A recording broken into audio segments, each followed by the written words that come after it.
Graça, misericórdia e paz da parte de nosso Senhor e Salvador Jesus Cristo. Amém? Mais um culto de oração, especialmente pelas causas impossíveis. E nós vamos abrir nossa Bíblia hoje no Evangelho segundo Mateus, capítulo 7. E nós vamos ler do versículo 24 ao 27. Mateus 7, 24 a 27. Diz assim a palavra do Senhor: todo aquele, pois, que ouve estas minhas palavras e as pratica, será comparado a um homem prudente que edificou a sua casa sobre a rocha. E caiu a chuva, transbordaram os rios, sopraram os ventos e deram com ímpeto contra aquela casa, que não caiu, porque fora edificada sobre a rocha. E todo aquele que ouve estas minhas palavras e não as pratica, será comparado a um homem insensato que edificou a sua casa sobre a areia. E caiu a chuva, transbordaram os rios, sopraram os ventos e deram com ímpeto contra aquela casa. E ela desabou, sendo grande a sua ruína.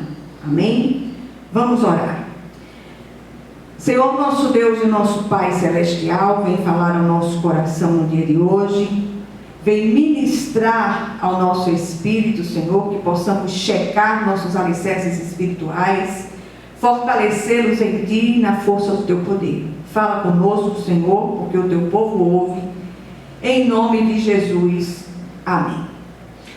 Meus amados, nós, mais do que em qualquer outra época, precisamos de alicerces sólidos. Esse texto é um texto muito significativo, porque ele nos leva a pensar, nos leva a um autoexame sobre os nossos alicerces espirituais. Nunca os ventos foram tantos e as enchentes tão intensas. Nunca passamos ou vivemos um tempo de tantos levantes, especialmente contra o povo da cruz.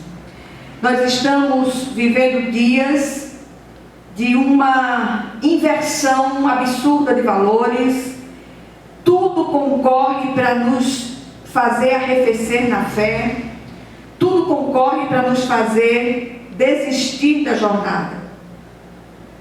As enchentes de desigualdades são tantas enchentes, tantos ventos contrários, que só a graça do Senhor. O texto traz a ilustração do tipo de construção espiritual que o Senhor espera que sejamos.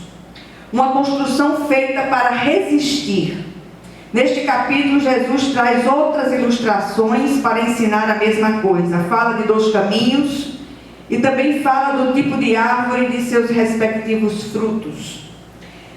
Quando professamos uma fé genuína, essa fé logo é evidenciada pela nossa postura, sobretudo em face às adversidades enfrentadas. Sim, porque elas inevitavelmente virão. Todos nós, todos aqueles que querem viver piedosamente, sofrerão dificuldades, tribulações, perseguições. E por isso o nosso alicerce precisa estar absolutamente fundado sobre a rocha. Nós temos falado incansavelmente sobre as dificuldades enfrentadas em nossa caminhada cristã. A Bíblia fala sobre esse assunto inúmeras vezes. O livro do profeta Abacuque é um bom exemplo a ser seguido. Ali somos instruídos pelo Espírito Santo, através daquele homem de Deus, a continuar firmes no Senhor, mesmo a despeito de todas as circunstâncias. No início do texto, ouvimos dos lábios do próprio Senhor Jesus Cristo sobre a firmeza que precisamos ter nele, que é a rocha eterna. Vivemos num tempo em que se apregou um evangelho raso e de facilidades, onde as pessoas invertem papéis e passam a dar ordens a Deus para que cumpra os seus desejos pessoais mais absurdos. São caprichos absurdos que as pessoas fazem, que as pessoas querem, desejam, e para isso dão ordens a Deus. Por isso mesmo não é fácil falar da verdade da forma como ela nos é apresentada nas Escrituras Sagradas, sem nenhum adendo. Somos tratados por muitos como uma casta inferior de cristãos que não obtêm lucros com a sua fé. O nosso maior tesouro está na eternidade. Jesus ilustra a nossa firmeza nele através da figura dos dois construtores e seus respectivos fundamentos. Primeiro ele fala do construtor prudente.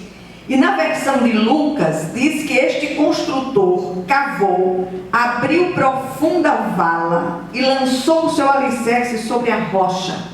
Essa rocha é Jesus Cristo. Quando pensamos numa construção material nesses termos, logo perceberemos que esta casa é uma sólida edificação. Essa construção resistirá às intempéries e permanecerá firme. Esse prudente construtor é comparado àquele que ouve a palavra de Deus e a pratica. Este permanecerá firme no Senhor, assim como o profeta Abacuque, que apesar das circunstâncias todas, permaneceu esperando, se alegrando e confiando em Deus. Quantas lutas as pessoas têm enfrentado, quantas dificuldades têm se vivido nos últimos tempos. E aí a gente para olhar para esse prudente construtor. Todos os dias enfrentamos tempestades e enchentes. Qual o verdadeiro estado da nossa casa espiritual? Resistiremos ou ruiremos? Que nós possamos pensar seriamente sobre isso, sobre a nossa confissão de fé. Segundo lugar, ele apresenta o construtor insensato. Diferentemente do anterior, foi insensato, imprudente, apressado e construiu a sua casa sobre a areia.